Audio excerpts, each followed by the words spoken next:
ഗോവിന്ദാപുരം അംബേദ്കർ കോളനിയിൽ ചക്ലിയർക്കെതിരെ നടക്കുന്ന അയിത്തത്തിനെതിരെ മിശ്രഭോജനം സംഘടിപ്പിച്ചു. പ്രാദേശിക കോൺഗ്രസ് നേതൃത്വത്തിന്റെ എതിർപ്പ് അവഗണിച്ച് വി.ടി. ബൽറാം എം.എൽ.എ മിശ്രഭോജനത്തിൽ പങ്കെടുത്തു. ജനാധിപത്യ കേരളത്തെ ലജ്ജിപ്പിക്കുന്നതാണ് ചക്ലിയർക്കെതിരായ അയിത്താചരണമെന്ന് ബൽറാം പറഞ്ഞു.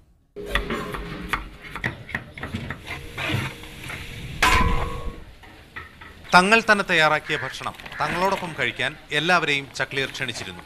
പ്രാദേശിക കോൺഗ്രസ് നേതൃത്വത്തിന്റെ എതിർപ്പ് മറികടന്ന് വി.ടി. ബൽറാം എം.എൽ.എയും ഡി.സി.സി വൈസ് പ്രസിഡന്റ് സുമേഷ് അച്യുതനും മിശ്രഭോജനത്തിന് എത്തി. இப்படி நிக்க கூடாதுங்க, இப்படி நிக்க தள்ளி தான் நிக்கணுமுங்க.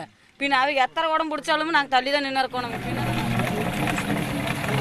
ഓക്കെ, എല്ലാവർക്കും ഒരേപോലെ വെള്ളം.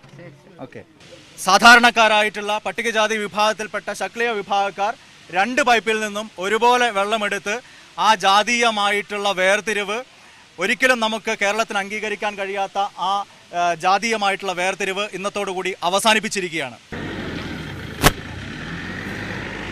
പന്തിഭോജനം കഴിഞ്ഞു, വന്നവരെല്ലാം മടങ്ങി. പക്ഷേ ഇതുകൊണ്ട് മാത്രം അംബേദ്കർ കോളനിയിലെ ജാതി ഇവിടെ അവസാനിക്കുന്നില്ല. ഗോവിന്ദാപുരം അംബേദ്കർ കോളനിയിൽ നിന്ന് ക്യാമറ പേഴ്സൺ വസീം മുഹമ്മദിനൊപ്പം എസ്.എ. അജിംസ്, മീഡിയ 1.